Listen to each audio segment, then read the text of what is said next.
Hello, Archie Dunlop here with Talking Astrology with Archie. In this video, I'm going to be looking at the weekend of July the 13th and 14th, 2024.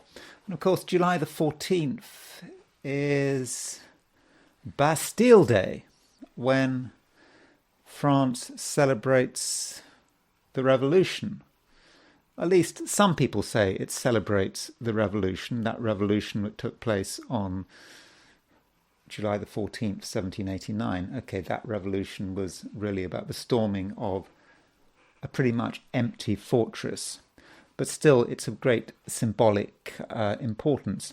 Though there is a view that Bastille Day is not a celebration of the storming of a Bastille. Instead, it's a commemoration of the storming of the Bastille, but it relates to an event, I think, on July the 14th, 1790.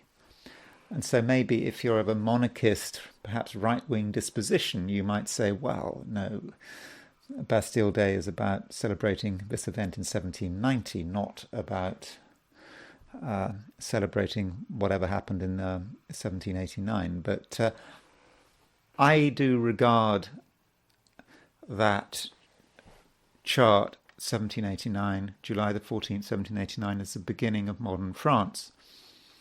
There are surely going to be criticisms. I mean, people have already criticised me for having that as a start date for France. They say, well, what about the charts of the various republics, like we're currently in the Fifth Republic? And true, we need to look at the beginning of the Fifth Republic, like every time France gets a new constitution, has a reframing of its government. Yeah, we get a new chart. But the trouble is, these are short-term things. I know we're in the Fifth Republic, but sooner or later we'll be in the Sixth Republic. And as I'll be describing later on, I think the Sixth Republic is probably closer than we think. So if we have these short-term charts, we can never think about things like Pluto returns. Countries get Pluto returns every, 240-something years. So if you're only focusing on republics, you're never going to get a Pluto return because you have to keep resetting the chart every few decades. So yeah, that is another good reason why we need to have a chart which encompasses the whole of French history. And I want to look at France, and I want to look at what's going on in France, and I want to consider France's Pluto return, which is actually coming up on the horizon. That's certainly something that we need to think about. But before that, I want to look at the astrology and the I Ching for this weekend. And I should say that if you happen to enjoy this video, I would be really happy if you were to like it. And if you're not subscribed, I would be extremely happy if you were to subscribe. I suppose it doesn't really cost you anything to subscribe. Of course, only subscribe if you enjoy this video. But okay, so let's look at what's going on this weekend. Now, as far as the pictures are concerned, you can see you've got French flag. There is Emmanuel Macron, and there is a rodent. That rodent is a jerboa, and that particular jerboa is supposed to be blue.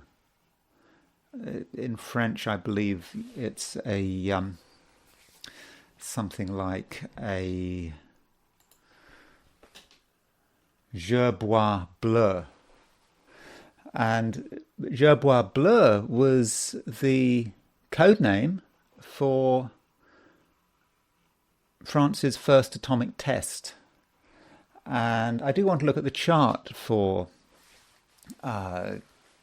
France's first atomic test, just as a check, because I want to just compare it with France's national chart. We're looking at the storming of the Bastille. There is a question about what time do we take for the storming of the Bastille, but anyway, I'll talk about that later. So let's look at this weekend. So this chart is set for the middle of the weekend.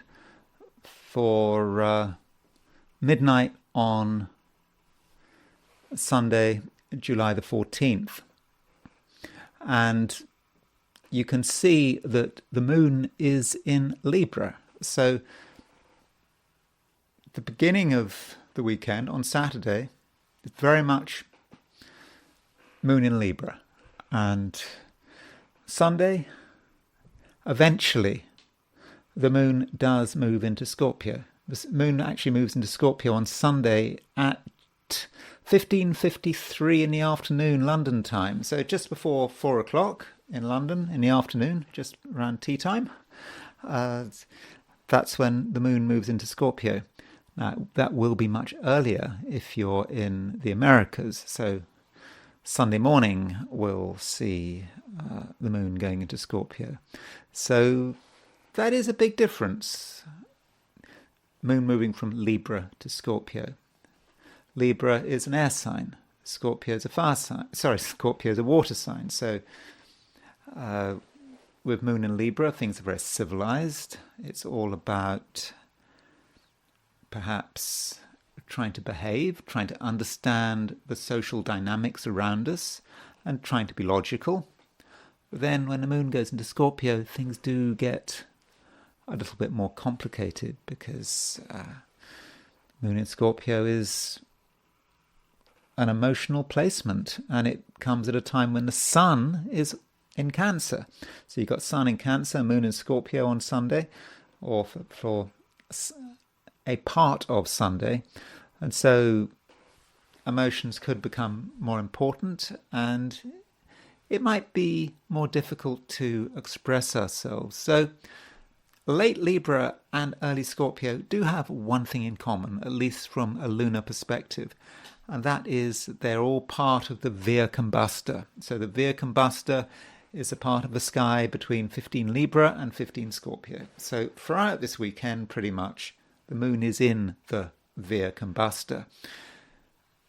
Now, the Via Combusta gets configured by the moon once a month, so it's not particularly unusual, though it is a time when we can expect things to happen that may be somewhat unexpected. You know, we make careful plans for the weekend, but something happens and we have to change them. So if we are making plans, we need to have a fair amount of flexibility. It's not that the moon in the Via Combusta,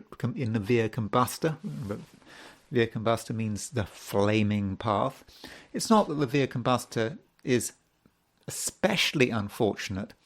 It's just that it might be perceived as being unfortunate if we've made careful plans. We expected things to go in a particular way, and we just have to suddenly accommodate changing circumstances. So with the moon in a Via Combusta pretty much all weekend, we do need to be flexible. So I think that is going to be very important. Now, specifically focusing on Saturday, we've got the moon in Libra, and the moon makes a sextile to Mercury in Leo. So moon in Libra making a sextile to Mercury in Leo. That's pretty good. We're able to communicate. We're able to say things. We're able to say what's on our mind. It's not a particularly emotional sextile, because it's, Libra plays Leo. It's perhaps a time to be gently socializing. Perhaps pay people some compliments. Won't do any harm. Mercury in Leo, being nice to people, flattering them. Flattery may not get you everywhere, but it will certainly help. Moon is also making a square to Venus. Now that square to Venus actually happens more on Sunday. So in fact, what I was really trying to say, the moon is making a square to the sun, not Venus, on Saturday. So you've got moon square sun. Could be a little bit of friction with that moon square sun. Moon in Libra, square the sun in Cancer. We are trying to do something. Perhaps we're trying to engage people in a light-hearted way, but someone is taking things too seriously. Sun in Cancer. Then we move into Sunday, and Moon moves into Scorpio. Moon makes a square to square to Pluto and a square to Venus. So on Sunday, actually, we have a T-square, because we've got Venus opposition Pluto. Okay, it's not an exact opposition, but it's close enough. And we've got the Moon on the T. So Moon making a square to Pluto, square to Venus. So that does put the emphasis on emotions. There could be a sense that there is a little bit of a power struggle. People's emotions are clashing with each other. People have different emotional priorities. Some people are perhaps keeping things to themselves, but they might have grudges. Yeah, it could just get rather complicated. So that Moon in Scorpio, yeah, it's not great, all things being equal. And so I suppose what we have to do is try not to bottle everything up. I mean, that is not going to help. We've somehow got to demonstrate not just flexibility, but I think a little bit of openness. We mustn't be so afraid of giving things away. We have to give something away. We can't be secretive about everything. Now, as far as the midpoints are concerned, there is an aspect that the Sun makes to the Mars-Saturn midpoint. So there is the Sun at 22 Cancer. There is Mars and there is Saturn, and you will see that the Mars-Saturn midpoint is at around 22 Aries. So Sun is squaring the Mars-Saturn midpoint. And that might be cause for concern. Mars-Saturn as a pair is about frustration, about not being able to get things to move. And we might be thinking about the worst possible scenarios. And, we might be aware that we're living in a dangerous world. We turn on the news and perhaps we see death and destruction, or we're just aware of death and destruction, even if the news isn't telling us that it's happening. So there might be a certain morbid streak coming out, not just in ourselves, but in society in general. A focus on perhaps how dangerous and difficult the world we live in actually is. And at the same time as this Sun aspecting the Mars-Saturn midpoint, we've got Mars and Uranus getting really very close to each other. I've gone on and on and on about this Mars-Uranus conjunction, and now it's just 1 degree apart. And Mars is moving on to Algol.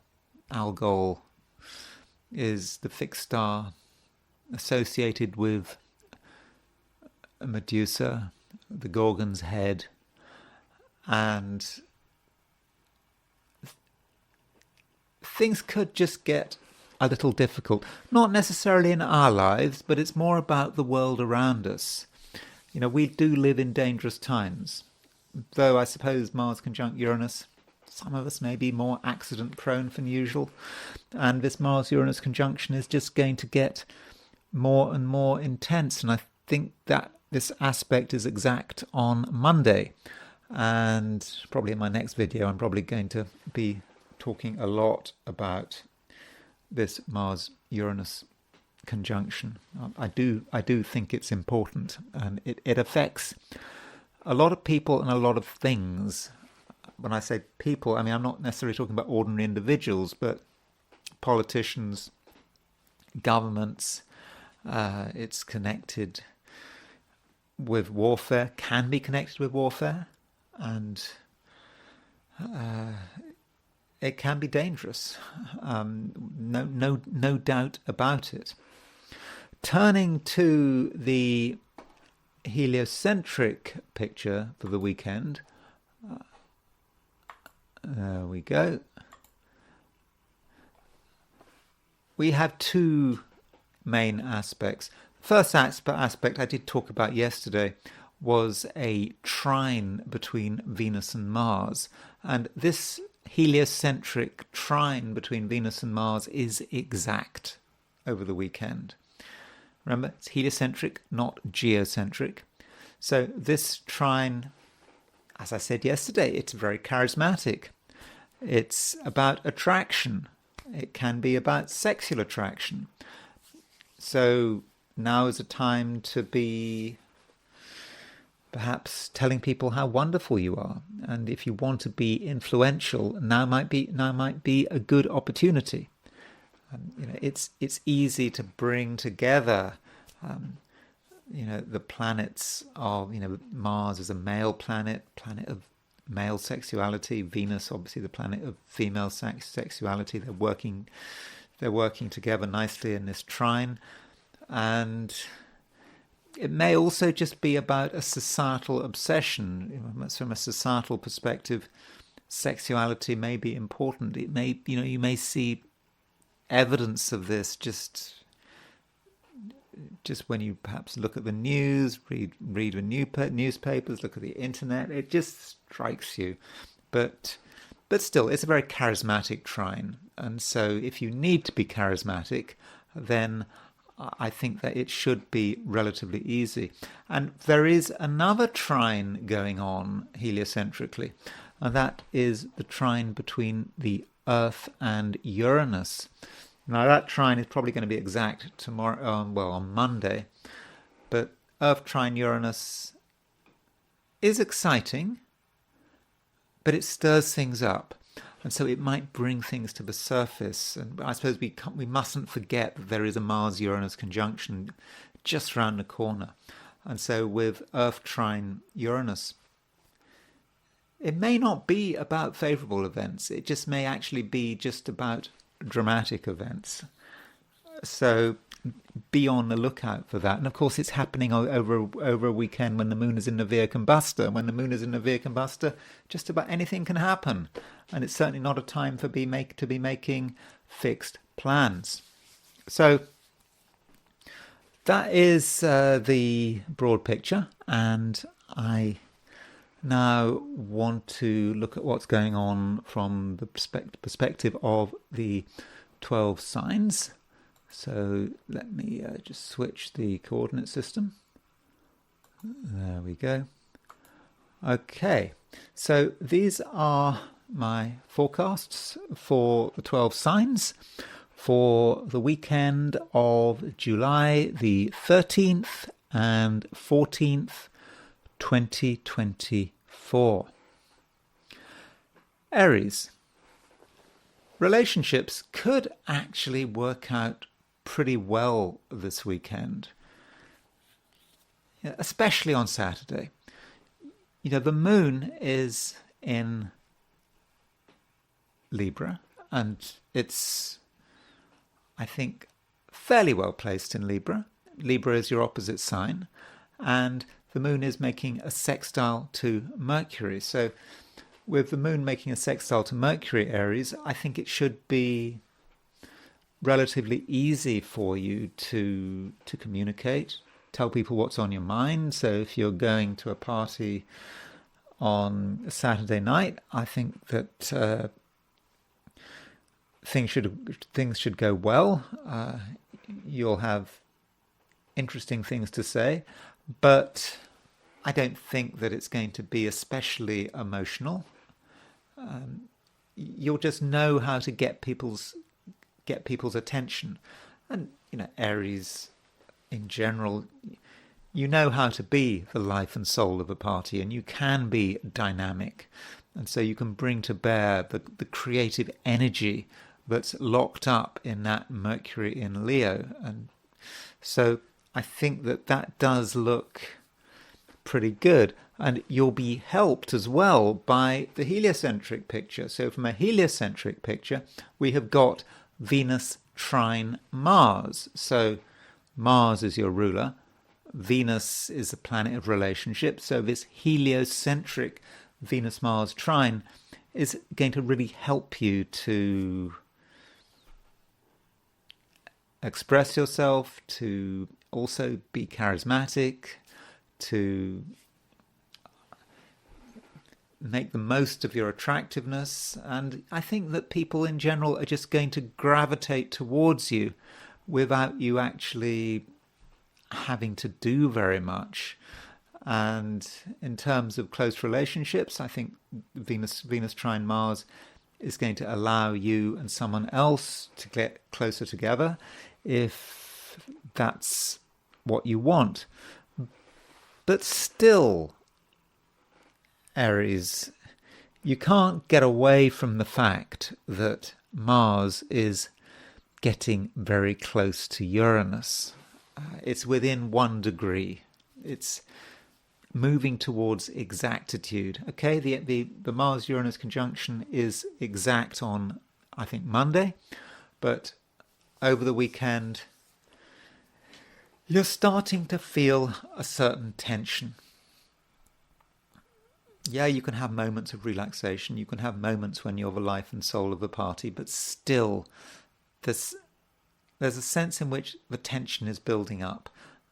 Something has to give. You may feel that there's something that actually you have to do, and you can't stop thinking about it. And that's perhaps what the Mars-Uranus conjunction is all about. You know, it's easy to think about the Mars-Uranus conjunction in terms of sort of an accident or a mishap, but it may just be about you needing to do something, needing to express your individuality. Though I suppose I should point out that Mars-Uranus conjunction is taking place in Taurus. And from an Aries perspective, Taurus is a sign which is very much connected with money. So I suppose this weekend, be careful with money. Don't do anything dangerous because, okay, if you do something dangerous, you could hurt yourself. But it's also possible that something happens which causes something to break. And if something breaks or gets mishandled, then it might have to be replaced or repaired. And that could be expensive. And you don't want to be in a situation where you have to pay for repairs. So if you're getting angry in general, there will be moments of anger, I think. Don't take it out on objects. Don't be too hasty when trying to operate things because, okay, you might do yourself an injury, but also you might damage something. And then you'll have to fix it, and that's going to cost you money. And that just would be really completely unnecessary and, I suppose, very annoying. So I think that is something that you do need to avoid. And as you move into Sunday, the moon changes sign, moves out of Libra into Scorpio.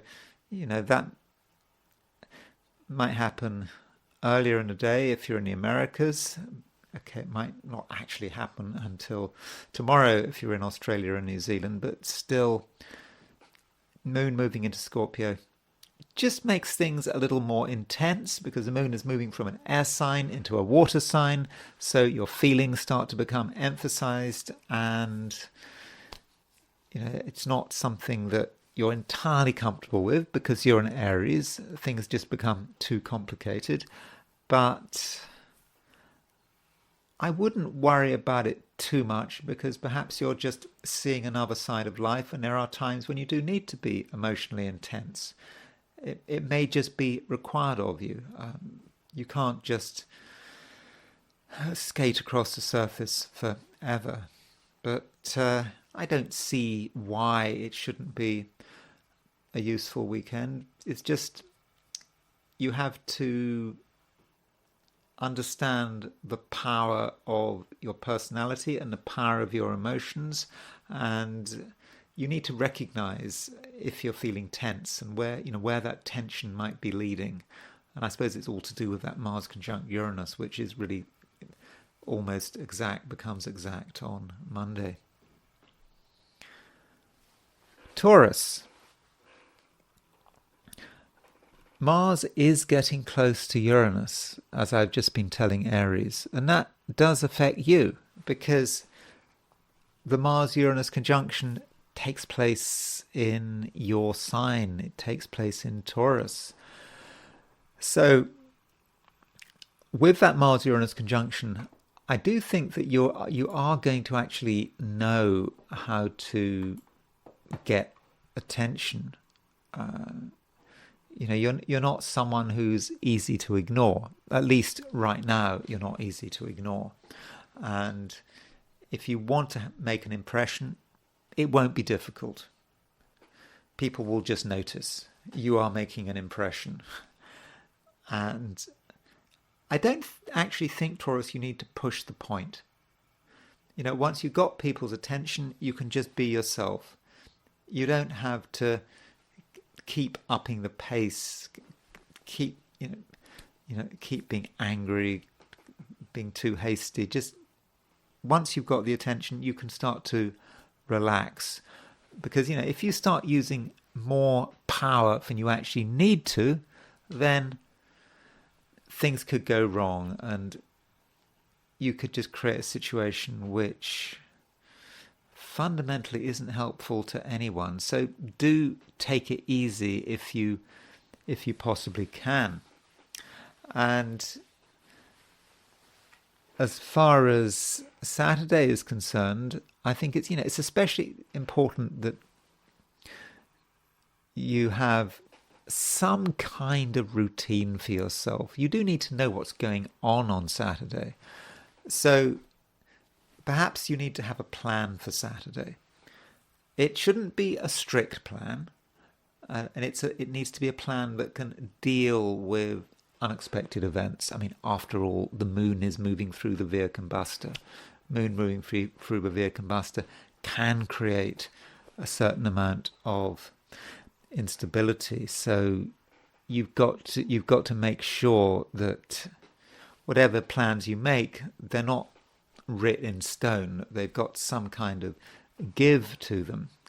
And in terms of other people, it's especially important that you're able to act quickly, because I think at the moment, Taurus, you are attracting people who may be quite obstinate, they might be quite willful, they might be a law unto themselves, and they may be very difficult to predict. So you might have ideas about the way people behave, but in reality, how people are going to behave is really quite unpredictable. And so you've always got to have a plan B, and it's just important also that you don't get annoyed. It may be, for example, you're dealing with someone who doesn't know the rules, and because they don't know the rules, they behave in a way which is kind of hasty. It might even appear inconsiderate, but don't jump to conclusions. You've got to make some effort to try to sort of understand what's actually going on. Then as you move into Sunday, Taurus, the moon moves out of Libra into Scorpio. And with the moon moving into Scorpio, that might be a time when you need to start considering relationships and start considering how other people behave and how other people respond, because sometimes it can be very difficult to predict people's responses, and they may respond in a way that you don't really understand, and you might respond badly to the way other people are responding. So somehow you've got to just try to be a little bit open-minded and not jump to conclusions. That is going to be very important this weekend. Gemini.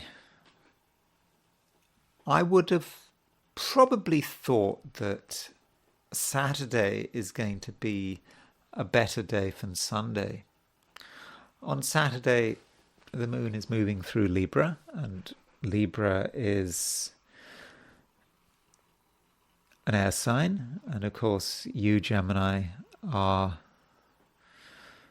an air sign. Gemini is an air sign. So with moon going through Libra, you're going to feel, I would have said, quite comfortable about your own abilities, and you kind of feel that you've just got things sorted out, and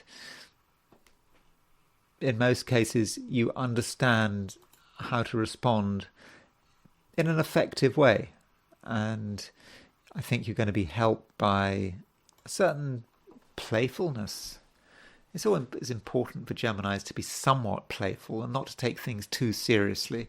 And I think that your playfulness will get you attention and will probably encourage people to trust you. I mean, you're not going to come over as being irresponsible, but you're not going to come over as being too serious. And so people are going to just think, yeah, you're the kind of person they want to hang out with. They want to hang out with. So in fact, Gemini, your popularity ratings can actually be very high. But that doesn't mean to say that you just have to go with the flow. I think that there is a serious side to this weekend. You may feel that some people just don't get it. They don't actually understand the gravity of a particular situation. And it may be necessary for you to explain the gravity of a particular situation. And in this way, you can bring people down to earth. And I don't think they'll be too annoyed.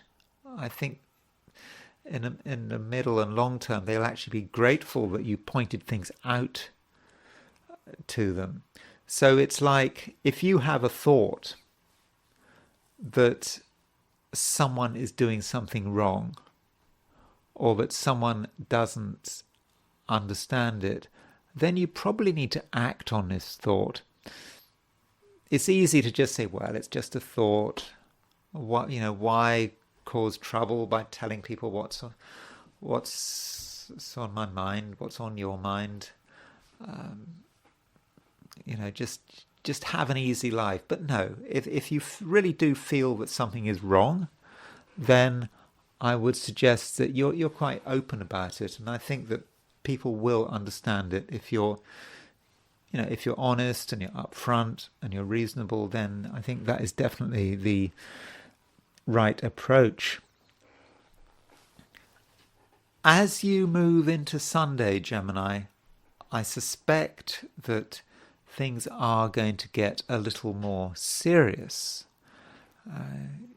You had a chance to perhaps experiment on Saturday, play with different things, see what worked, see what didn't work, and then on Sunday, suddenly things do get a little more serious. The time for playing and for experimentation is over, and there are certain things that can't be delayed, and you need to take them very seriously, because if you don't take them seriously, then they could get out of control quite quickly. So there is this thing happening on Sunday which requires your attention, and you mustn't be lazy, and you must be prepared to keep acting, to just make sure that everything stays in control and doesn't just get out of hand. But I mean, don't worry about it too much. I'm pretty confident that you can actually sort things out. I don't think it's beyond your capabilities. You just have to be vigilant on Sunday, and then I think that everything will be fine. Cancer. The moon starts the weekend in Libra, and it ends the weekend in Scorpio. Unless perhaps you're in Australia or New Zealand, then in which case the moon is not going to go into Scorpio until Monday. But okay, so it does depend to an extent on your time zone. But Cancer, I think that Saturday is more of a day when the moon is in Libra. Sunday is more of a day when the moon is in Scorpio. And I understand that moon in Scorpio can have a rather bad reputation. I suppose the moon has fallen in Scorpio, and that might be of concern. But then, from your perspective, as a Cancerian, you don't actually mind the moon being in Scorpio. It's because you are a water sign. Scorpio is a water sign. So when you've got moon in Scorpio, you kind of feel that you're dealing with energies that actually you're pretty familiar with. So if the emotional temperature starts going up on Sunday, I don't really think you're going to mind. Now, going back to Saturday, and on Saturday the moon makes a sextile to Mercury. And I think that this moon sextile Mercury is about your mind being on good form and your perceptions being finely tuned. And I think you actually having a keen sense of self-interest on Saturday. You know what works for you. You know what doesn't work. You know what situations could be harmful. And you can also see the opportunities. So do take advantage of this situation. Now, you may be tempted to just do nothing. You become aware of opportunities. You become aware of problems, and you're just thinking, okay, that's nice, so what? You do have to be proactive. And I think that's especially the case when you see opportunities. When an opportunity comes your way on Saturday, perhaps a chance to do something new, or perhaps a chance to meet someone new, interesting, perhaps who's also important, who could be useful. When you see that chance, there's just a danger that you just don't want to do anything. You just can't be bothered. And in a way, that would be a shame. So as you move from Saturday into Sunday, as the moon moves into Scorpio, I suspect you become actually a little more adventurous, and you're perhaps better prepared to sort of venture out and meet the world. And I think you'll find that the world is quite sympathetic to you, and also understands your potential. Because Cancerians always have, they have great potential. It's a very imaginative sign. Also, I think quite a creative sign in its own way. It can be also, Cancerians can be very artistic. And there is that potential. And I just do think on Sunday, there's a good chance that that potential will actually be recognized. Though on Sunday, we do have two squares involving the moon. We have moon square Pluto and we have moon square Venus. And I think it's like you see a problem. You see the way people relate to each other. And indeed, you see the way the world relates to each other. And you can see also that it's not perfect. You can see that people are perhaps misusing their power. You're very aware of this all, even if you're not involved. But somehow you can bring it all together, and you can perhaps express what you see. And so if there have been difficulties in your social environment, people finding it difficult to get on with each other, perhaps there being power struggles, people imagining all sorts of things, perhaps all sorts of unpleasant things, you can actually step in and start to make sense of it. And it may be that you're actually able to harness the transformative power of Moon in Scorpio. You can actually make people listen to you and make them you can make them realize that they've got it all wrong. And if they follow things from, if you follow, how shall I put that? If they follow your approach and if they follow your advice, I don't think that they'll be sorry. So Cancer, that does give you a certain amount of responsibility. Leo. I'd like to start by saying something nice, but I have to point out that the Sun, which is your ruler, is square the Mars-Saturn midpoint. And because of that square, Sun hitting the Mars-Saturn midpoint, you may start the weekend feeling just a little bit negative, feeling that the world is heavy, it is difficult, that things could so easily go wrong. And I suppose it's possible that your imagination is getting out of hand, that you're imagining things, that things could really get bad, and just perhaps being a little bit morbid about it. So it's important that you don't go too far in that direction, and you can somehow bring yourself down to earth. And this Sun aspecting the Mars-Saturn midpoint, it's not the end of the world. It's just a time when you have some caution and you're kind of very aware of what can go wrong. Especially as we've got the moon in the Veer combustor. And I think that Leos are going to be very aware of this. Moon in the Veer combustor. The moon in the Veer combustor, things can go wrong. Particularly if you haven't sorted out, you haven't sorted out your plans. You're doing things minute by minute. Things can happen that you just weren't expecting, that you weren't planning, and yeah, that could be difficult. But it's absolutely unnecessary if you're organized, but not too organized, because you always need a little bit of flexibility. The system needs to have a little bit of give. If you're sufficiently organized, then I think you'll be able to work it out. And if something happens that you weren't expecting, I do think you'll be able to deal with it.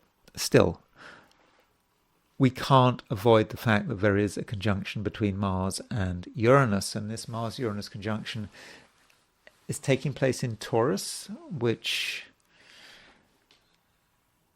it's a high-profile sign in the Leo horoscope. And so if you're doing anything this weekend involving society, people at large, if you're working this weekend or you're running a business this weekend, then things can happen. And it's not just about the Veer combustor. That Mars-Uranus conjunction has a certain hastiness to it, and things can happen that you just weren't expecting.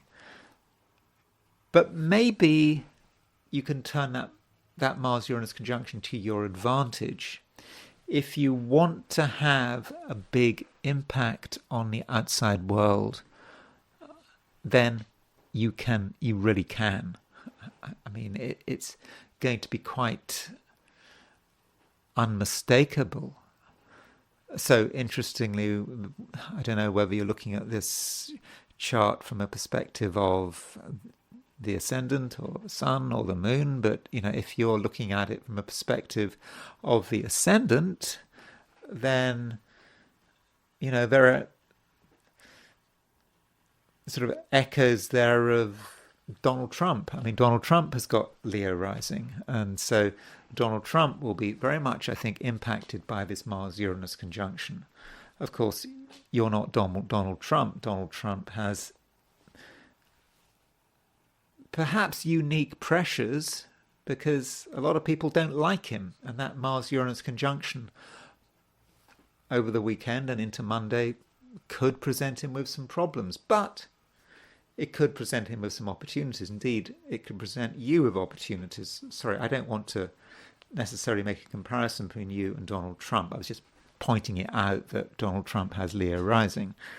I know some people loved Donald Trump, but other people can't stand him. I'm not sure which one you are, or you might just not care. I don't know.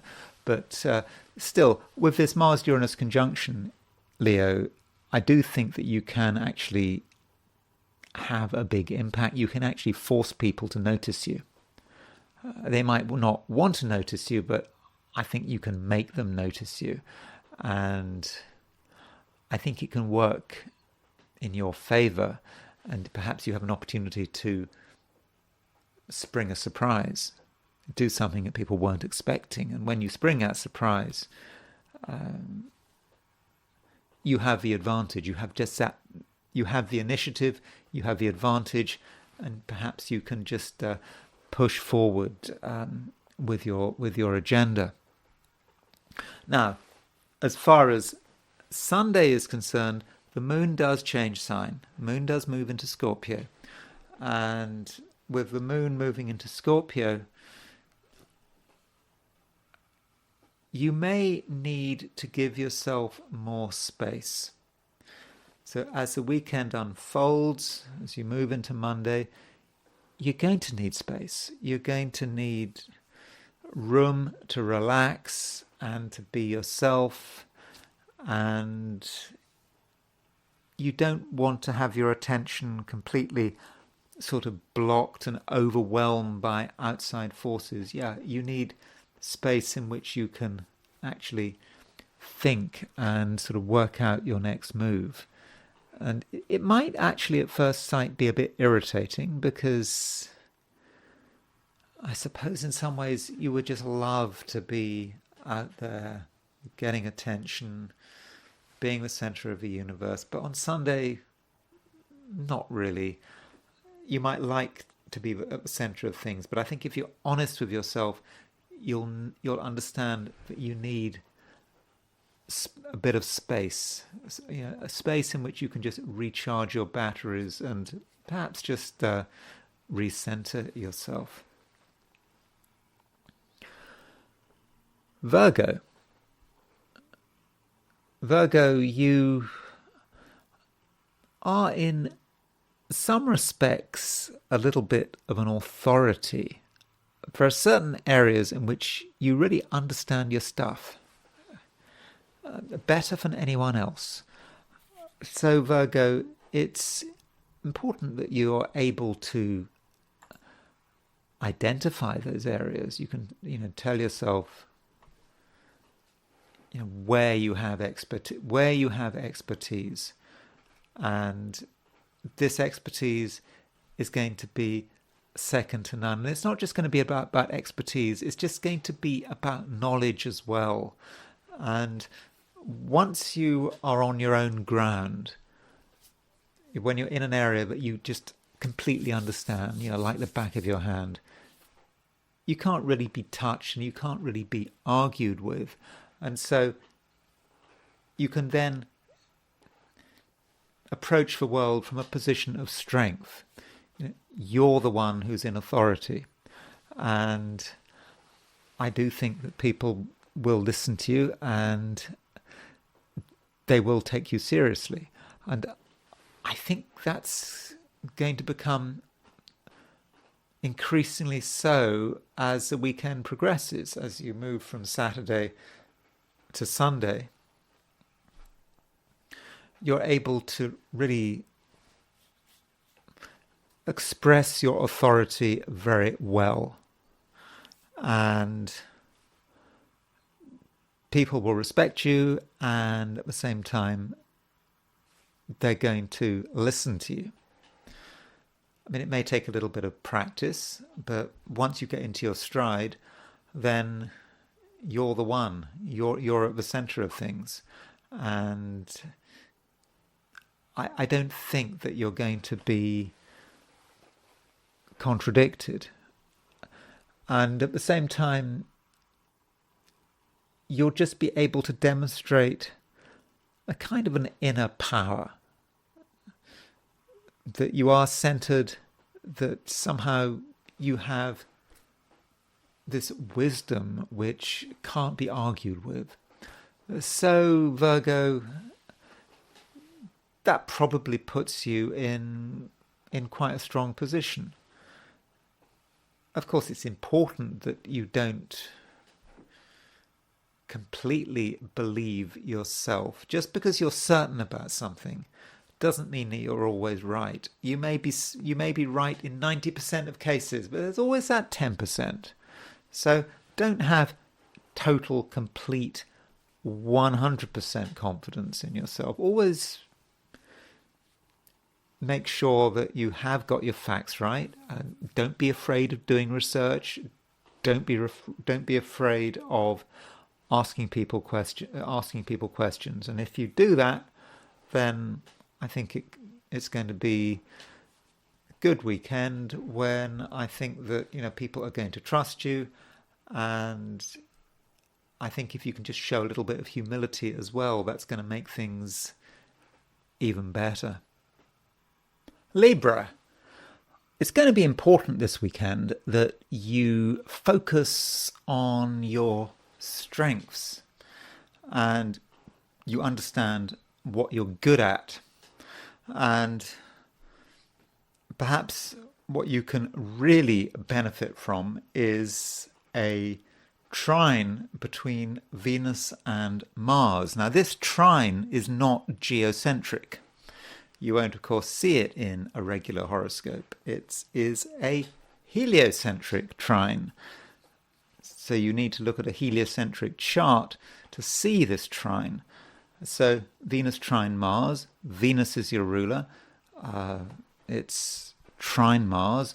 And this Venus trine Mars, heliocentric trine, I think is going to actually put you in a really good position. I think you're able to really make things happen, and also you can be quite charismatic. You'll give the impression that you've got something to offer, that it can be in other people's best interest to get to know you. So, don't hold back. And I don't think it's a weekend for being insular or for, just going on your own, disappearing this weekend. I think that would be a shame, because, you really have got so much to offer. And on Saturday, you're further helped by the fact that the moon is continuing to move through Libra, your sign. And in Libra, it makes a sextile to Mercury. And that sextile to Mercury allows you to come over and express yourself with great confidence. You really give the impression that you know what you're talking about, and that your words actually mean something. Now, you might feel that you're a little bit of an imposter, that you don't really know what you're talking about, but there's no need to be modest. You're not an imposter. You do know what you're talking about. You can be confident, and you should be confident. And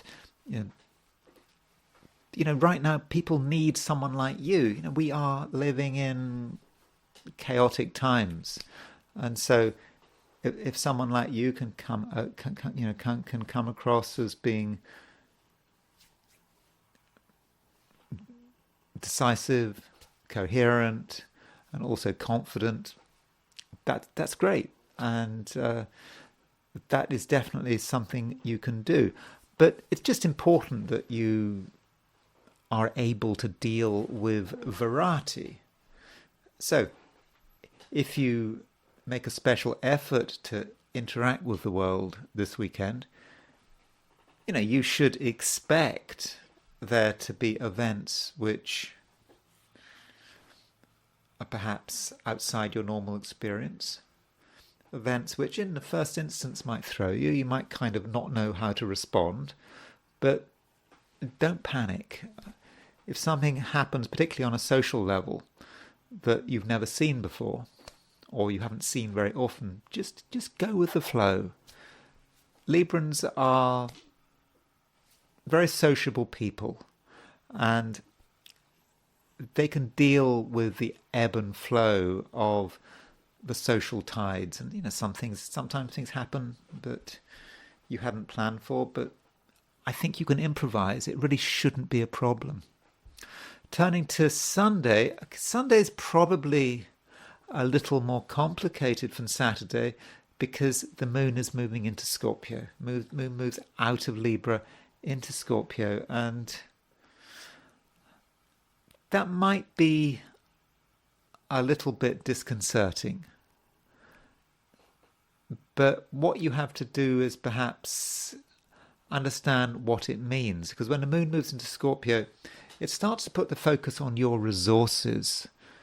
You have great ideas and people want to listen to your ideas, but you also have to consider perhaps how those ideas are paid for example. Where does the money come in? And that might not be something you want to engage with, but if you can engage with it, then I think that you'll be able to sort of get to the bottom of things and find out really how much something cost. Cost matters. And if you can understand how to deal with the financial side of things, that's going to put you in an even stronger position. I don't think it needs a lot of effort. It perhaps just needs a bit of calculation, ask a few questions, and once you've done that, you may actually find that you're even more confident because you've actually covered things from all angles, including the financial angle. Scorpio. The moon changes sign over the weekend. So it starts the weekend in Libra, and then on Sunday it moves into Scorpio. So when it moves into Scorpio, kind of depends on your time zone.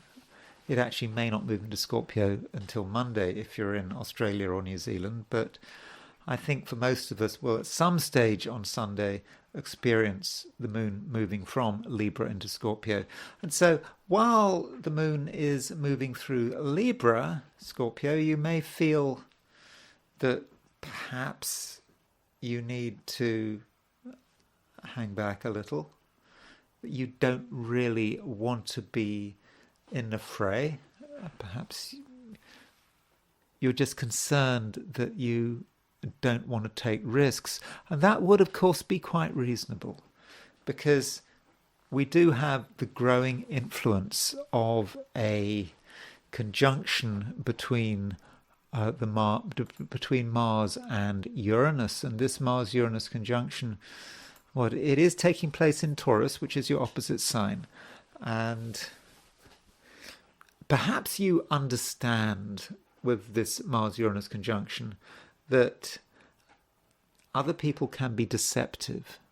They might give the impression of being cool and calm, but actually they could be very difficult and they might actually be unpredictable.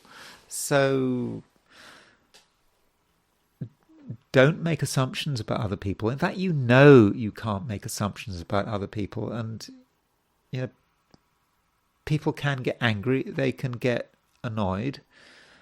And okay, you can get angry and you can get annoyed. You can behave just like other people if there is sufficient provocation. And with Mars conjunct Uranus, there may be times when you need actually to restrain yourself. You might be tempted to do something which it's not really you. It's not your normal type of behavior, but you feel that the circumstances are perhaps asking you to do it.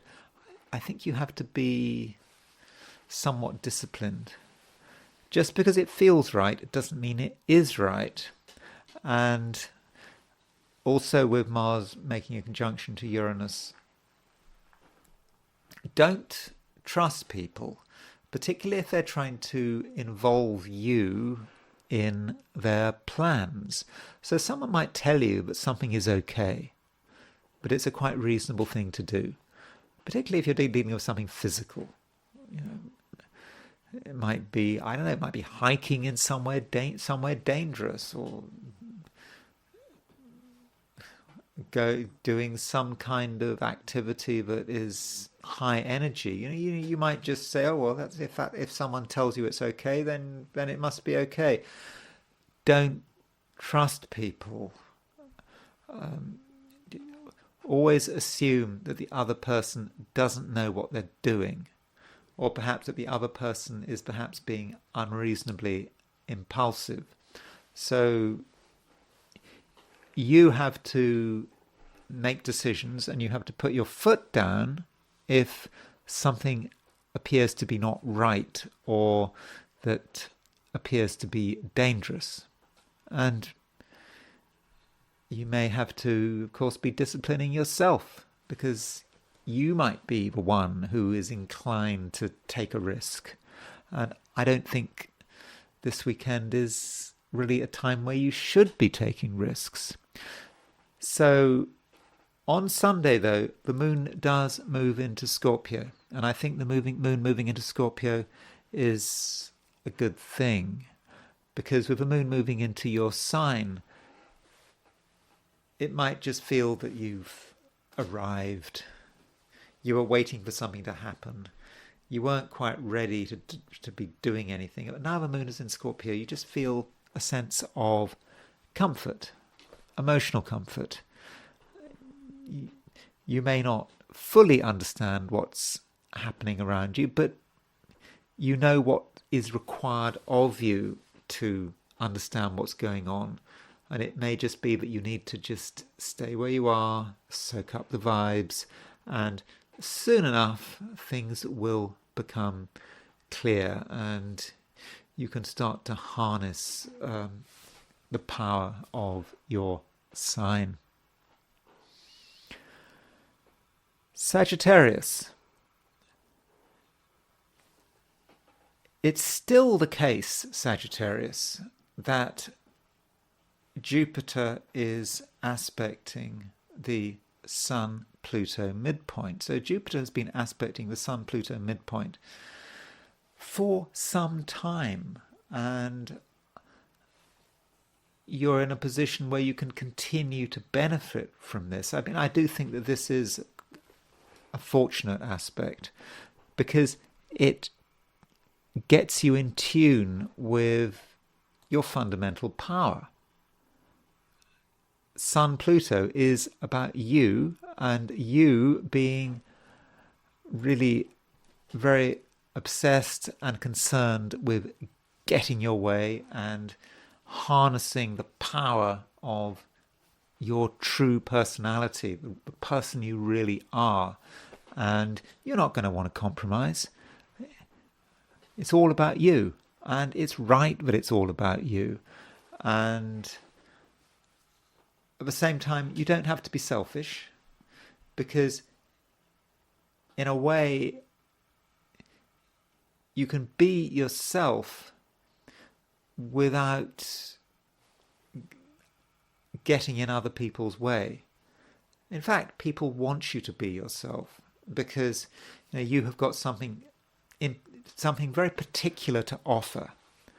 And I think most people, they want to see the whole you. They don't want to see part of you. They don't want to see an edited version. They want to see you in all your glory, in all your Sagittarian glory. And in that sense, I don't think that you should hold back, especially on Saturday.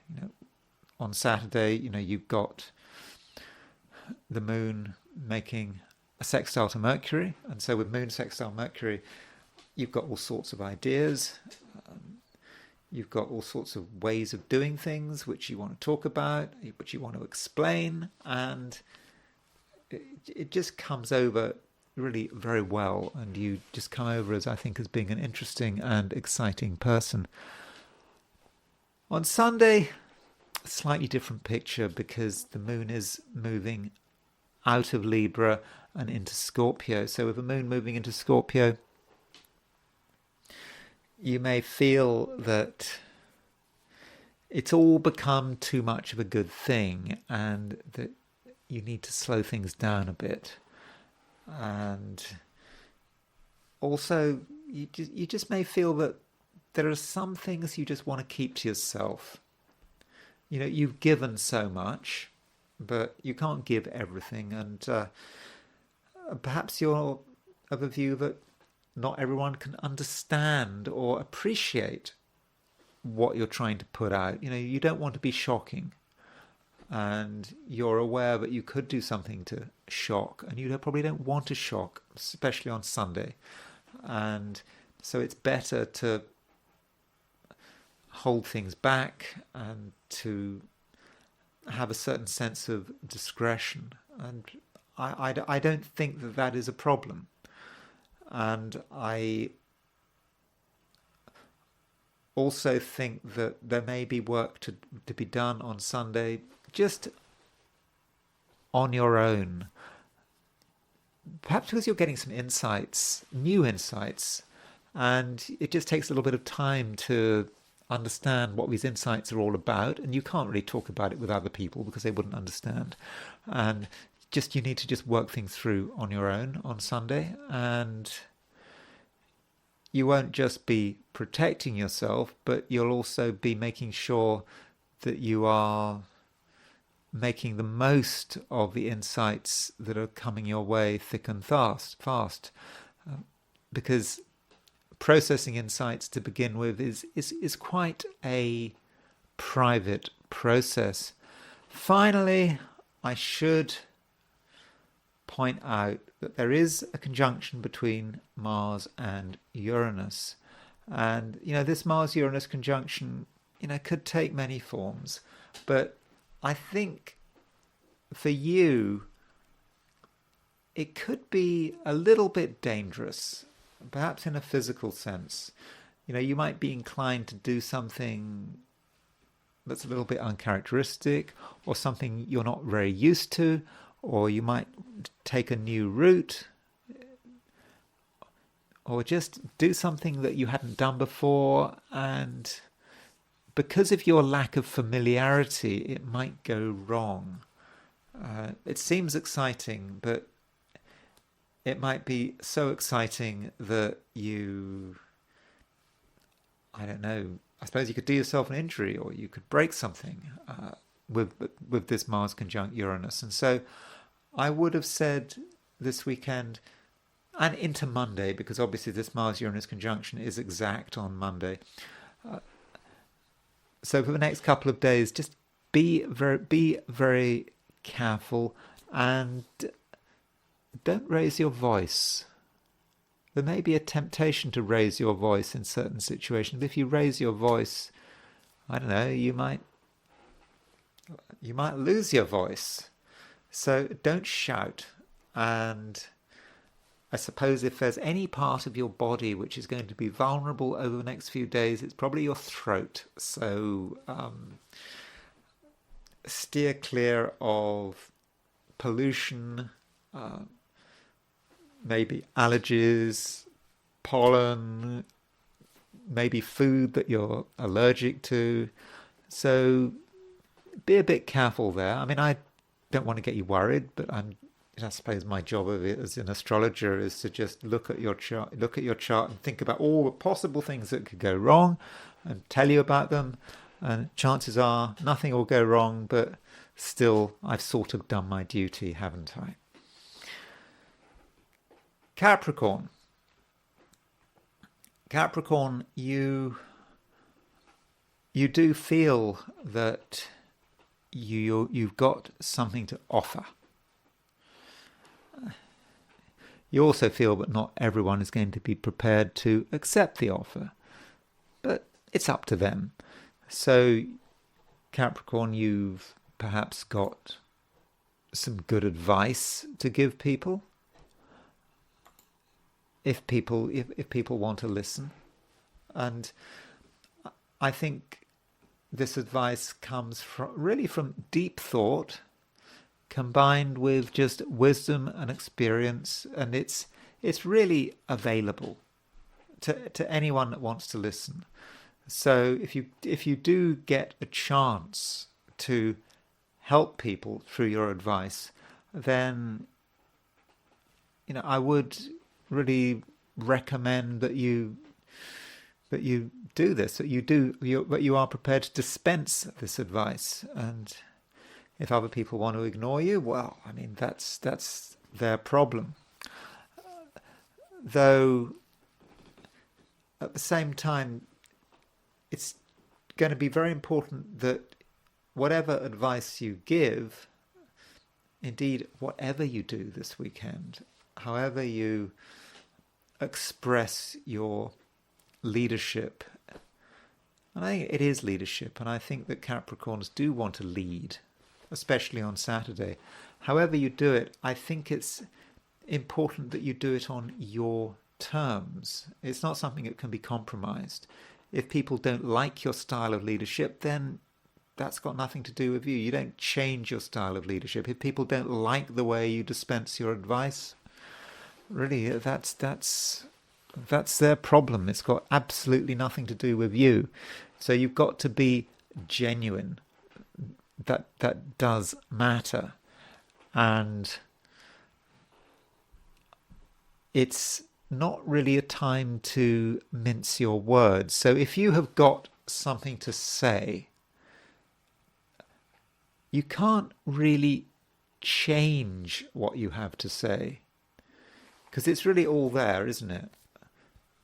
The whole package of everything you've got to communicate, it's there, it's ready to be communicated. Now, if you go and change what you want to say because you're afraid that it might cause offence, you may feel that you need to sugarcoat the pill. No, it's not going to work. You've got to say it as it is, as you see it in its raw form. And yeah, you are risking causing offence, but sometimes these risks actually have to be taken. So I wouldn't worry about that too much. Turning to Sunday, so the moon is moving through late Libra on Saturday, and on Sunday it does move into Scorpio. And as the moon moves into Scorpio, you may feel that there are a new set of people that you maybe have to interact with and communicate with. It seems at first sight something that is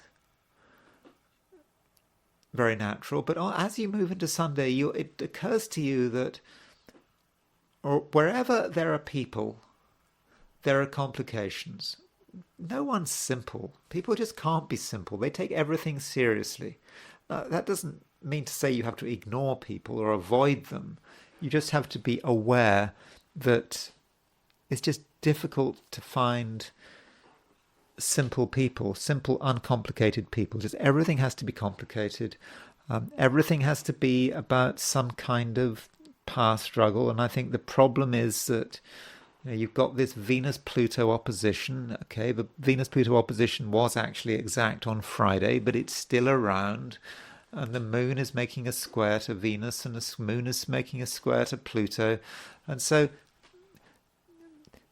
people are obsessed on Sunday about power. And of course, don't forget the moon is in Scorpio. So people are even more obsessed about power and motive. And it just makes things complicated.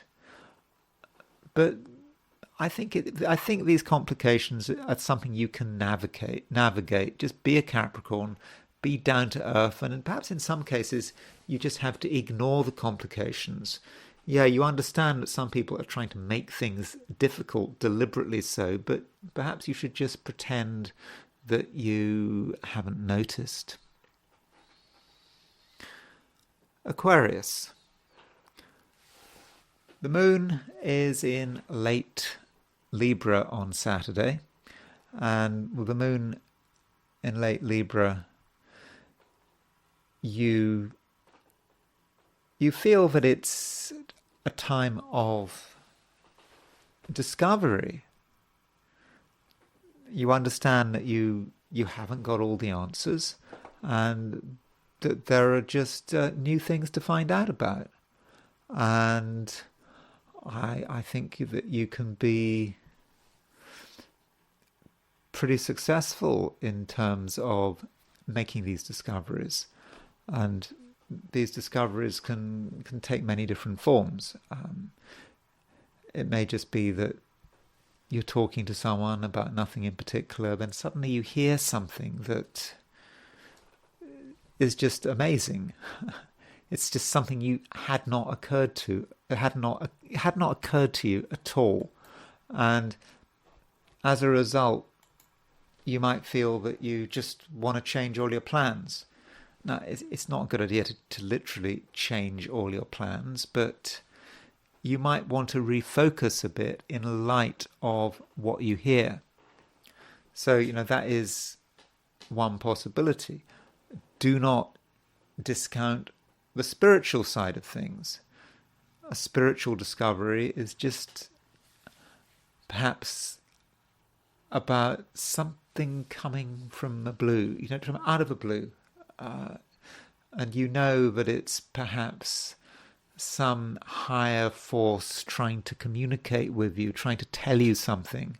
And it just becomes very, very clear.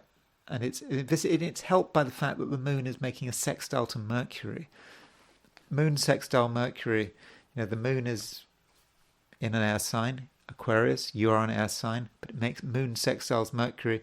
Something just is communicated, and you don't know quite where it's been communicated from, but you just get it and you understand it, and it just becomes part of who you are. Now, as far as relationships are concerned, you may find that some people have a rather strange view of the world, and if you actually try to talk to them and you try to understand how they're seeing the world, you might be surprised about their negativity. Yeah, some people really do have a grim view about, what's going to happen next. Now, we do live in complicated times. We actually live in very difficult times. All of us live in difficult times. But there are limits to how difficult they actually are. And some people might just be in full pessimism mode when you actually get to talk to them. And they may, in certain cases, certain instances, take the view that there's actually no point in doing anything because everything is collapsing. It's not just me who's saying that everything is collapsing. Maybe it's not. I don't know. But just some people are just taking this concept too far, and I think a little bit of optimism on your part could go a long way. Especially if you're dealing with people who have an especially negative view of the world. Okay, you've got to discover that they've got a negative view of the world. So perhaps you're talking about people who trust you enough to tell you what's on their mind. And once they tell you what's on their mind, you're perhaps in a position to give them feedback and perhaps to provide a little bit of reassurance. Now, as you move into Sunday, the moon moves into Scorpio. Okay, Australia, New Zealand, moon is not going to move into Scorpio until Monday, but that movement from Libra into Scorpio, Aquarius, could encourage you to be perhaps a little more focused. I mean, you are pretty focused anyway, but I think you could be even more focused because, what happens is the moon moves into Scorpio and then it makes a square to Pluto. It also actually makes a square to Venus, because we've had this Pluto, Venus Pluto opposition. It was across the main axis of your chart. Venus and Pluto in Aquarius, Venus in Leo, and then Moon goes into Scorpio, so Moon squares Pluto, squares Venus, and that just gives you a lot of focus and perhaps a sense of what you are supposed to be doing, and it's just suddenly becomes clear. And at the same time, other people may be very aware of what is happening. They may just see that you have a new sense of focus, and they may not be able to handle it in the first instance. So if you do become focused, maybe you need to explain to other people why you're becoming focused. It might be a good exercise to just be able to tell someone why you are so committed to a particular plan of action. And by explaining your own commitment, you might actually make yourself even more committed, and in the process you might actually make a new convert to the cause, whatever that Aquarian cause might be. Pisces. This weekend you continue to have a strong sense of purpose. However complicated things are, you know fundamentally that you're going to be able to win through, because you just have a knowledge that it's all going to be okay. And I think that you are at the same time pretty resilient. So if there is pressure, and I think there might be pressure this weekend, I don't think you're going to be overwhelmed by it. In fact, any pressure you experience this weekend might actually, in some ways, make you stronger. And if people see you under pressure, they might actually be impressed. You can perhaps demonstrate how hardworking you are, or perhaps how focused you are. And in that sense, Pisces, you could actually be quite a good example and a role model. Sunday, some of the pressure may start to ease because the moon moves out of Libra and into Scorpio. Now, that's sometimes seen as not a great sign change. Moon moving into Scorpio. Scorpio is a sign of its fall. But then you're a Pisces, you're a water sign. So with the moon moving into Scorpio, which is a water sign, there's a sense of sort of familiarity. You understand the emotional environment. You understand complicated emotions. You're not going to be fazed by a difficult emotional environment. And if other people have strong feelings, you're going to have a good understanding of what these strong feelings are all about and how best to handle them. So I don't think that's a problem, moon going into Scorpio. Further, I think that with the moon going into Scorpio, you may actually become more adventurous, and the moon going into Scorpio may encourage you to explore new things and explore new experiences, and perhaps go to places which in the past you might have shied away from. I'm not encouraging you to take risks, but it's quite possible though that the activity is actually happening at an unconscious level, perhaps at the level of dreams. So don't discount your dream life as the moon goes into Scorpio. Every dream matters. Dreams are a pointer to the future, obviously, and they're also a reminder of the state you are in. Sometimes, when we don't understand what's going on, it's because we've just ignored the obvious. We just don't accept the obvious. And then we encounter the obvious in our dream world. And so your dreams, if you can get in touch with your dreams, if you are dreaming, sometimes we dream, sometimes we don't. It can be very difficult to turn on dreams at will. But if you do have dreams, I think your dreams may actually just be telling you what the situation really is. You can't get in touch with the situation in your conscious world, in your level of conscious thought, but the unconscious thought, your unconscious knows exactly what's going on, and the unconscious is prepared to really tell you, if you're prepared to listen. Though, of course, I understand that we can't guarantee that you're going to have a dream this weekend. If you do have dreams, I would just listen to them very carefully, because I think they might be telling you something quite important. Finally, I would probably caution you about the things you say.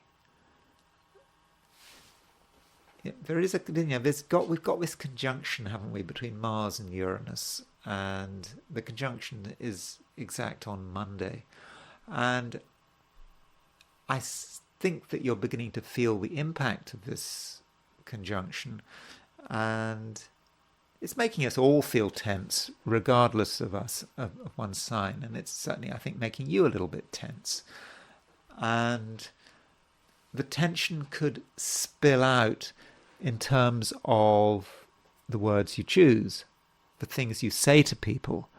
And you could say something without thinking it through, that's impulsive, that might just give the wrong impression, that might cause more trouble than it's worth. So in terms of what you're saying, what you're verbalizing, if you possibly can, try to think first, try to compose what you're saying. If you just say the first thing that comes to mind without any editing or filtering, there's just some danger that you might get yourself into trouble. And that's it. Those are my forecasts for the 12 signs. And I now want to look at the weekend from the perspective of the I Ching. So I ask the usual question: what is the weekend going to be like for those watching the I Ching section of this video?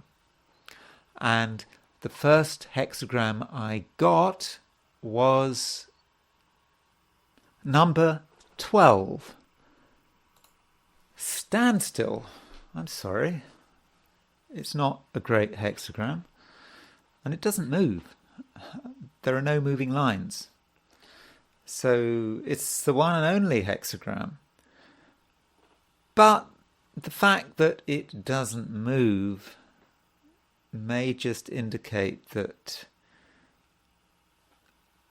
nothing major is actually happening. It's perhaps not much to worry about, and it's perhaps telling us something that we perhaps already knew. So with standstill, it just may be a weekend where things aren't really happening. We'd like things to happen, but the conditions just aren't right. We've taken things to a certain level, and we just can't move any further for the moment. And it might be helpful to look at the nuclear hexagram, the hexagram in the middle of this hexagram. Now, the nuclear hexagram for standstill is hexagram 53, which is development. We're sort of gradually moving in a particular direction. That's how the Wilhelm translation of I Ching describes it. So overall, we are making progress. It's slow progress, bit by bit. We are getting there. But today, this week or this weekend, we have had to perhaps halt our progress.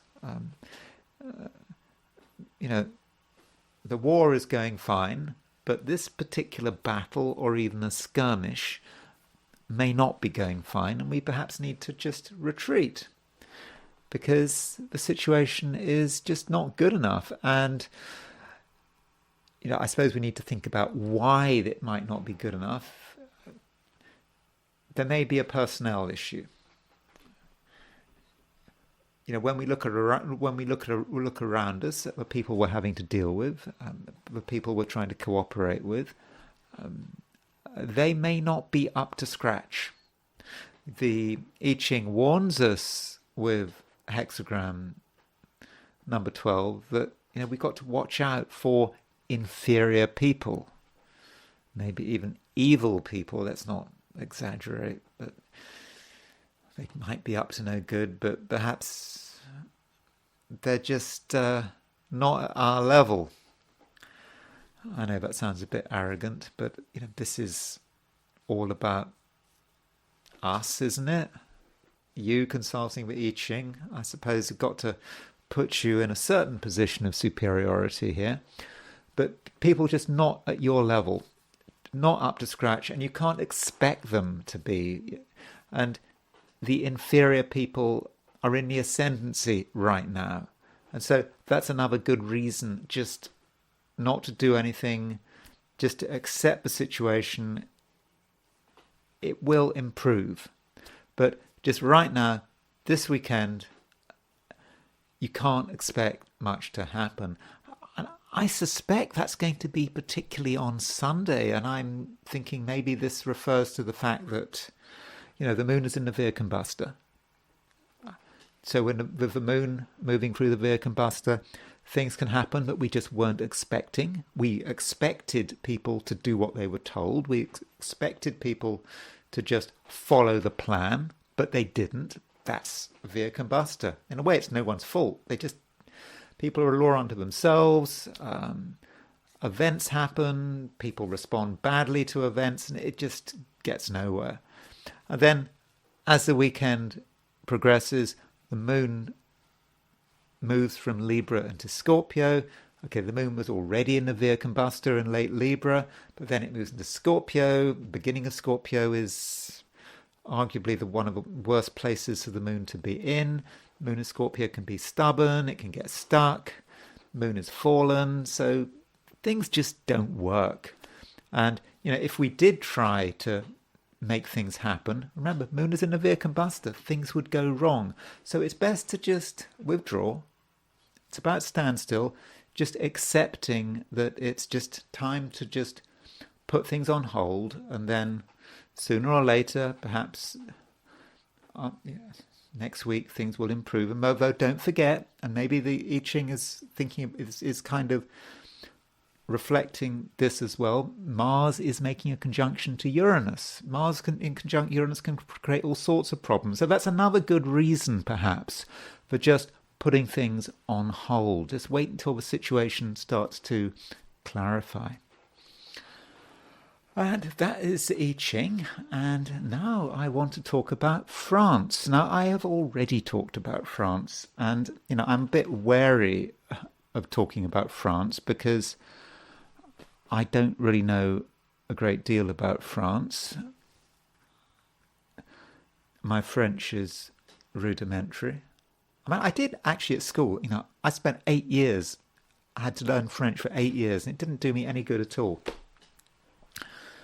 I got an O-level in French, but I failed French literature O-level. I was really annoyed about that.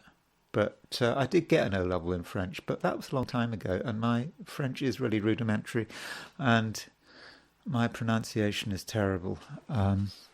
As actually some people have suggested, or well, no, people have made some very constructive comments about my French pronunciation, correcting my mispronunciation of French names. So, sort of my apologies in advance.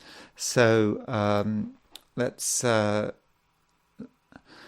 look at some charts relating to France, and I wanted to start with the chart of the fall of the Bastille, the storming of the Bastille, and there is a question about, what time to use. And I would just emphasize why I just think that it's not good enough to use charts for republics like the Fifth Republic, the 1958 charts, whether one uses a referendum or when the Fifth Republic got promulgated, whether you go through the 4th or whether it's 4th of October or whether it's kind of sealed on October the 6th. The Constitution doesn't give us an idea, the chart for the Fifth Republic just doesn't give us an idea of the full flow of French history, because republics are temporary charts. Inevitably, at least so far in French history, no republic has lasted forever. Well, certainly not forever. The current republic, 1958, the longest republic was from 1870 to 1940, only 70 years. So I think that the current republic, the Fifth Republic, it's also has got a limited lifespan. So as far as the storming of the Bastille is concerned, there is a question about which chart to use for the storming of the Bastille. And, perhaps I'm showing my ignorance of French history here. So, again, my apologies. But if we look at the chart that I was originally looking at, this was the 1:30 chart, 1:30 in the afternoon. And so the storming of the Bastille was, of course, an event which took place over the course of a day. In the morning of the 14th of July, 1789, people were milling around, I think, outside the Bastille. And then at 1:30 in the afternoon, they got through to an outer courtyard. And then I think that the Bastille itself was actually handed over. There was some kind of formal acceptance that the whole fortress had been captured, which actually took place at 5:30 in the afternoon, I think.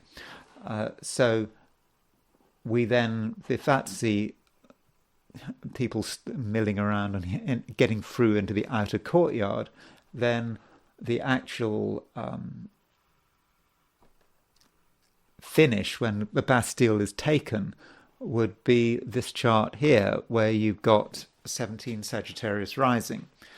So I think it's worth considering this chart as the chart perhaps to go for France. And I just wanted to look at some evidence for this. So sort of the headlines of this chart, 5:30 p.m. If we took 5:30 p.m., we have Neptune on the midheaven. We have a Moon-Neptune opposition. We have sort of Sagittarius rising. I somehow feel that Sagittarius rising fits France in some respects. The French really like to hold on to France, don't they? The French have never entirely given up on empire, and they've really liked to keep these possessions in far-flung parts of the world, far more than Britain. They kept New Caledonia, and they've actually wanted these parts to be places that become part of metropolitan France, or part of, how does it work? Is that the phrase? They vote in as if they are parts of France. And with the Algerian war in the 50s, they were trying to tell the Algerians that Algeria was a part of France. I think when I saw that film Battle for Algiers, the Algerians being told, you are part of France. The Algerians perhaps disagreed with that. And, likewise with possessions in the Caribbean, it's even that island off Canada, I forget what its name is, which is part of France. So it's very Sagittarian, isn't it? They want to just keep as much of the empire as they can, and maybe that's why Macron was so upset about his issues in Africa recently, losing control in Niger and sort of blaming the Russians. But that perhaps is Sagittarius rising, and I think that sort of may fit quite well. So I wanted to just compare this chart with what I believe is the worst event in French history. What is the absolute worst day in French history after the fall of the Bastille, which really should show up in this chart if this chart is valid. Now, I would argue that the worst day in French history, of course I'm not French, maybe it's a different day, would be the formal surrender of France to Germany in 1940. So, remember that was done in a train carriage, and it was deliberately done to humiliate the French. So I thought I would just compare the two charts to see if there's any connection between these charts. So the outer wheel the inner wheel we've got 5:30, the Bastille. On the outer wheel we've got the French surrender on June the 22nd, 1940. And I do think that this actually fits relatively well. The North Node, surprisingly, at the time of the surrender was at 1652 Libra, which was exactly on the midheaven. It was also fairly close to Neptune. And so the South Node would be on the IC. So that seems to support the concept of having 16 Libra on the midheaven. Then we've got the moon. The moon was at 4 Aquarius, so the moon was at the time of the surrender was at 4 Aquarius, and that was opposition the Bastille's Uranus and Venus. That kind of fits, and sort of opposition Jupiter. And Mars was conjunct. Transiting Mars was conjunct France's Mercury. I mean, that kind of fits, doesn't it? Signing a formal surrender document. Mars, the aggressor, hitting the Bastille, the fall of the Bastille charts Mercury. So I would have said that actually works quite well. So those are a few points. Additionally, it is Pluto opposition.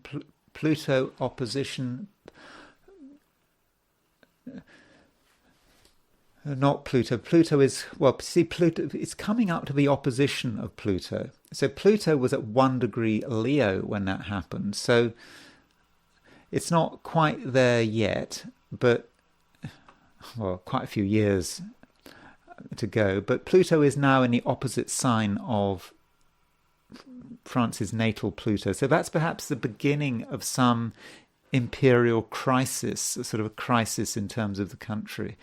So the broad Bastille chart, maybe not the precise time of a Bastille chart, although I think the midheaven seems to work quite well, but I think that there are certainly grounds for using this chart. And look at Chiron. Chiron at 20 degrees Cancer is pretty close to the conjunction with France's Sun.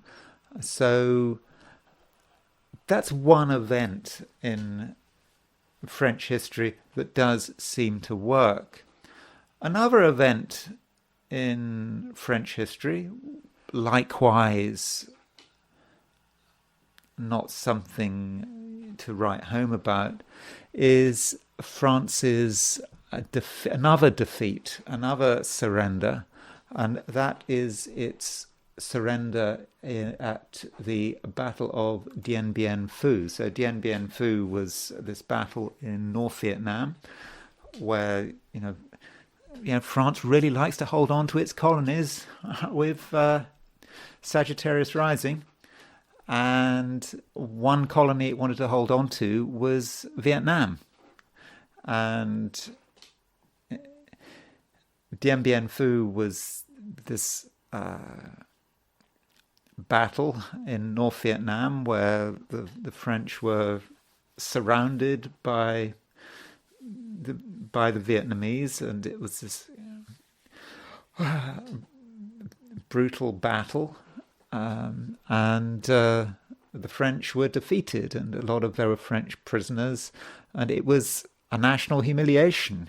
And these imperial powers have national humiliation. I was talking, I think yesterday or the day before, I was talking about the fall of Singapore in 1942. Was it February the 15th, 1942? A national humiliation for Britain when the Japanese took Singapore. Which we never really got over in some respects. But Dien Bien Phu was not a good day for the French. And so, again, you would have expected the Dien Bien Phu chart to link with the fall of the Bastille chart. So that's because it was such a big event. And so remember, I was saying when the French surrendered to the Germans in June 1940 that Pluto was in the opposite sign to France's natal Pluto. But now it's even closer. So there's France's natal Pluto at 18 Aquarius, but now Pluto has moved on. It's now at 22 Leo. So now Pluto is actually making the opposition. And so you could see these two events, okay, they might be 14 years apart, but Pluto is a slow mover. And so the 50s, Pluto opposition Pluto, the 40s and 50s, because France, it had the experience of having to surrender to the Germans. Okay, it got its country back, but then it would try to keep its colonies in Vietnam and Algeria. And so that was perhaps Pluto opposition Pluto, the whole country having to perhaps redefine itself. And so that is perhaps fitting. And if you look at the nodes, the North Node at the time of this, I don't know precisely when France surrendered at the Battle of Dien Bien Phu, but it was sometime on May the 7th, 1954. And I think it was in the evening. So I've just gone for 9 p.m. I'm not saying it is 9 p.m. I'm just sort of approximately. So the North Node was at 16 Capricorn, and so that is square the 5:30. If you take 5:30 when the fortress of the Bastille was surrendered, that the North Node is hitting the midheaven, and so that does seem to work. And you can see that at the time of the surrender, that evening of the surrender, there was a Moon-Uranus conjunction, that Moon-Uranus conjunction was square France's Neptune, and the North Node was sort of square France's Moon. So I do think that works quite well. And the third event I wanted to look at was the was the Gerbois bleu, the blue jerboa, which is France's first nuclear test. So here is a chart for France's nuclear test. I've got the exact, I picked the exact coordinates off Wikipedia. It was close to a town of Reguin in Algeria. So this was a nuclear test that took place in Africa. I think a lot of African countries were pretty upset about France deciding to have nuclear tests in Algeria. And so that's a chart. There's some interesting things going on. 7:04 a.m. The moon was exactly on a descendant. And Venus was on the ascendant midheaven midpoint. You might be thinking, why would Venus be on the ascendant midheaven midpoint for a nuclear test? Well, I think in terms of what Venus is, it's not just a planet of love, a planet of money. I think it's a planet of completion. There's a sense of accomplishment. I mean, in terms of battle, when we were looking at, I think yesterday, looking at the Battle of the Bulge, and there was another battle I looked at, and we were looking at Venus. And, Venus is a warlike planet. It can be. I think we can link it, with Nike or with Victoria, the feminization of victory, the feminine noun, perhaps connected with victory. And Venus can be about warfare, and it can be about the completion of something. And so having Venus on the ascendant midheaven midpoint perhaps makes sense. Then we have to look at Venus's relationship to Pluto. So here is Pluto. Remember, this was a plutonium bomb. It wasn't a uranium bomb, so it was an implosion device. And this first device explosion was really very successful. It was, of all the countries of their first test, I think it was 4 times the size of Hiroshima. And it was considered to be a great success at the time. And it was certainly a much bigger bomb than Britain's first atomic bomb, bigger than Russia's first atomic bomb, bigger than America's first atomic bomb. And there's Pluto. Pluto is angular. Moon is conjunct Pluto, so I suppose that's fitting for a plutonium device. And Pluto is making a fairly close, well, it's not exact, but it's making a sesquiquadrate to Venus. So that means that Pluto is aspecting the ascendant midheaven midpoint. So the ascendant midheaven is the time and the place where it all happened. We have Venus on a direct midpoint, and then we have Pluto sesquiquadrate that midpoint. So that really does fit a nuclear test.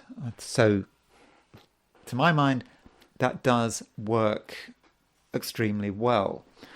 Now, looking at a comparison between Gerbois bleu and the Bastille, I'm not saying that anything is necessarily happening, but it's a bomb. It's Uranus. Here's Pluto. That is France's natal Pluto at 1835 Aquarius.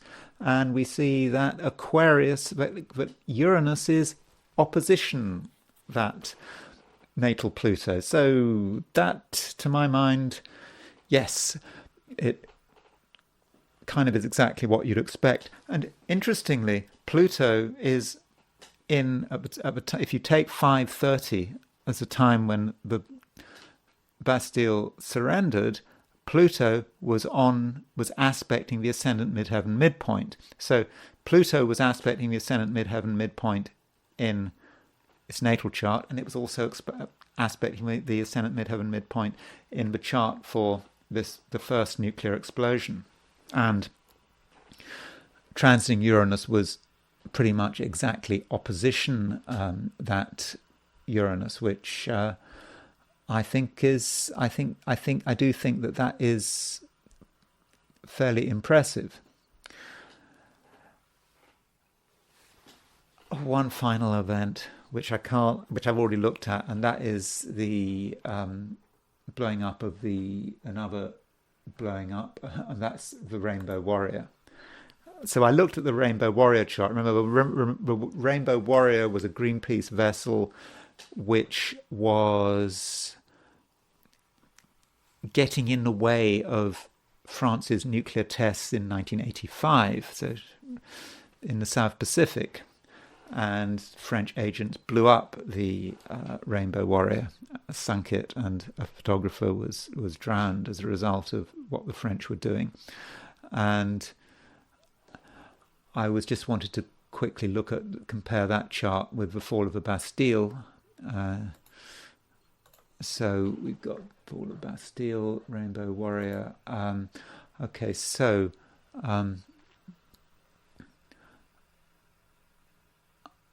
there is Mars. Mars was at so Mars was square France's Neptune, and so France actually has, at the time of the storming of the Bastille, the Sun was square Neptune, and so Sun square Neptune, that's there anyway, and Neptune is on the midheaven, and so transiting Mars was picking up on that Neptune, and that's kind of fitting for blowing up a boat. So overall, I'm feeling that one really should be looking at one of the fall of the Bastille's chart, and I would certainly go for the 530 chart is looking promising, and you can see more evidence of this if you look at if you take, say, Emmanuel Macron's chart. You're asking a question: what does Emmanuel Macron do to France?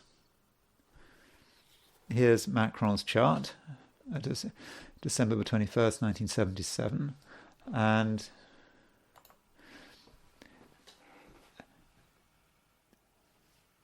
at 5:30, when the Bastille surrendered,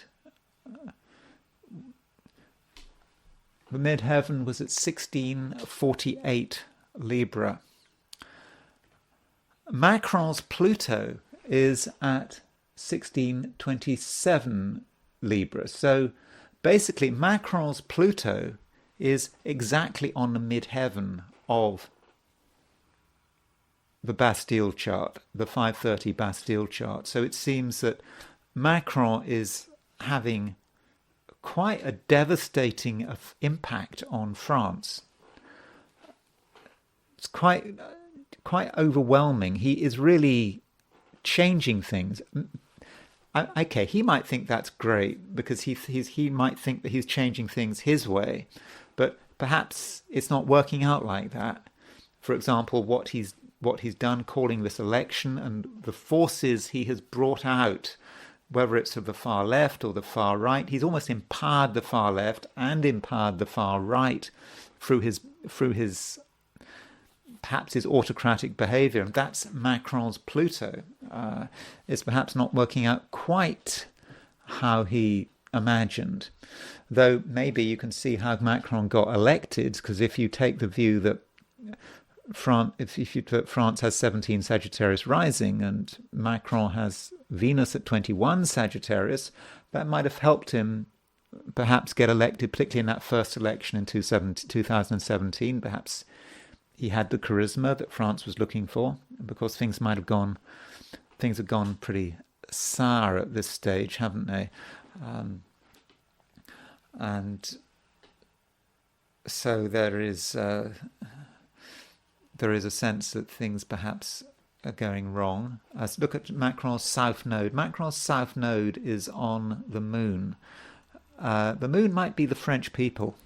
And so perhaps something about the South Node is like him sort of stirring things up and perhaps not quite able to actually deal with the French people. Now, another politician, by the way, very quickly, is who I've just talked about recently, was I'm not going to pronounce this right, but Jean-Luc Mélenchon, the socialist leader. I think he wants to be prime minister, and he has this sort of far left agenda. I don't know how it's going to work out, but he is a major player at the moment as a result of this election, Jean-Luc Mélenchon. And so you look at Jean-Luc. No, I actually wanted to look at this is a tri-wheel. So in the middle we've got the Bastille chart. There.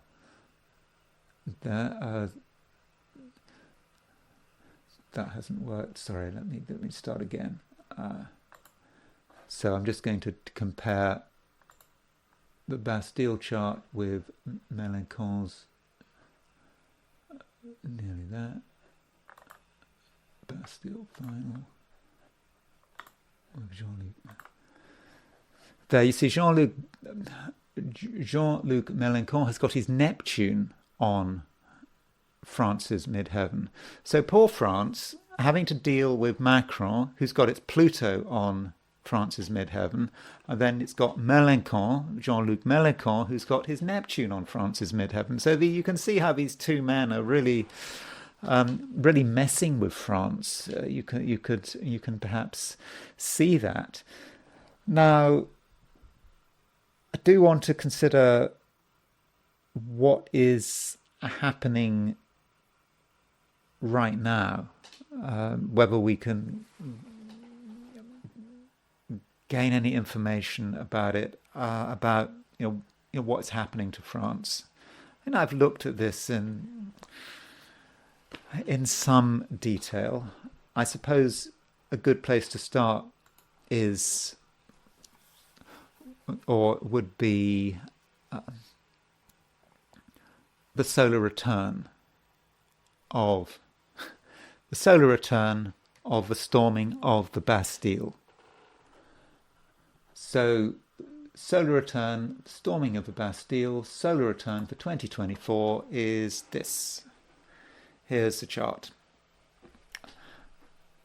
The sun is on the midheaven. I mean, that's nice.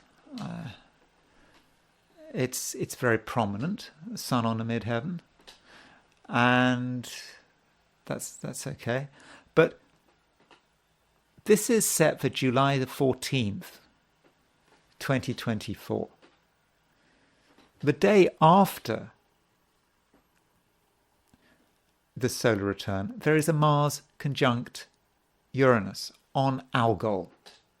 So having its solar return right on Mars conjunct Uranus conjunct Algol, that to my mind, it strikes me as being a somewhat dangerous signature. And that might indicate that it could actually be quite a difficult year for France, because you could say that the Mars-Uranus conjunct Algol is sort of hard-coded into the next hardwired into France's destiny for the next year. And so that perhaps can't be avoided. We might also want to consider the full moon. The full moon is now that Mars conjunct Uranus. There's something else that needs to be considered, but I'll come on to that. One might also want to consider the full moon, because there's a full moon on the July the 21st, 2024, which is just before the Olympics, because the Olympics starts a week after. So full moon, July the 21st, 2024. And what's interesting about this full moon is that it is right on 29, it's at 29 Capricorn.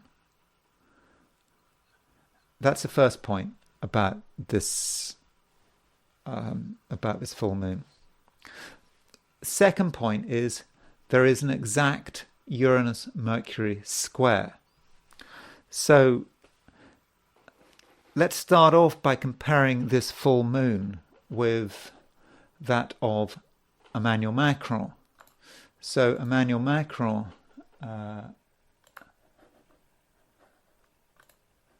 so there's Emmanuel Macron's chart in the middle, and we've got a time birth for Emmanuel Macron. His ascendant is 2849 Capricorn. This full moon is directly across his ascendant and his descendant. It just hits absolutely exactly. So that strikes me as being pretty powerful. Also, just a reminder, Uranus is at 26 Taurus. I mean, in general, it's getting close to his IC. Won't be there until next year, but next year, maybe the year after. Uranus is a slow mover. But I think it's the fact that that full moon is right across his ascendant and his descendant. I think that really is, I think, pretty important. Then there's another thing to consider, and that is how this full moon affects France's chart, the 530 chart. So if we compare the two charts, then if we put that with the full moon, okay, there we have it. So this full moon, at the time of this full moon, what is happening generally? Look at the nodes. Look at the nodes at the time of the fall of the Bastille. The North Node was at 26 Scorpio. The South Node obviously was at 26 Taurus. So what we have is the Mars-Uranus conjunction on July the 15th is conjunct France's South Node exactly. And at the time of the full moon, we have got a Mercury square. We've got Mercury square Uranus. So we've got Mercury squaring the North and South Node, plus we've got Uranus hitting the South Node. So that, just to my mind, really stirs things up. And I think that this is a problem for France. But I suppose, do you need astrology to tell this? I mean, I suppose I go on and on about these different charts, but I suppose, we know France has got problems, and obviously everyone is concerned about how it's going to work out with the Olympics. And then finally, I wanted to consider the Pluto return. That's the advantage of using a chart that isn't just tied to one republic, First Republic, Second Republic, Fifth Republic, whatever. We just need a chart that has a whole breadth of French history, and that's why I really do think we need to look at a July the 14th, 1789 chart. And France's first Pluto return, I say first because Pluto's likely to go retrograde, and so forth. So the first crossing to hit for France's Pluto return is okay. So let's Let's. There it is. There's the Pluto return. So the Pluto return, the first Pluto return, takes place on March the 3rd, 2035. So actually, it's happening. Pluto is going to go. France has got Pluto at 18 Aquarius. Pluto is now in Aquarius. The Pluto return is starting. Okay, it's a long process. We've got over 10 years before it happens. But Pluto is going to briefly go back into Capricorn at the end of this year, then in the autumn, then it will go back into Aquarius. So let's just work out when that is. I mean, Pluto goes into Aquarius for good on, I think, November the 19th.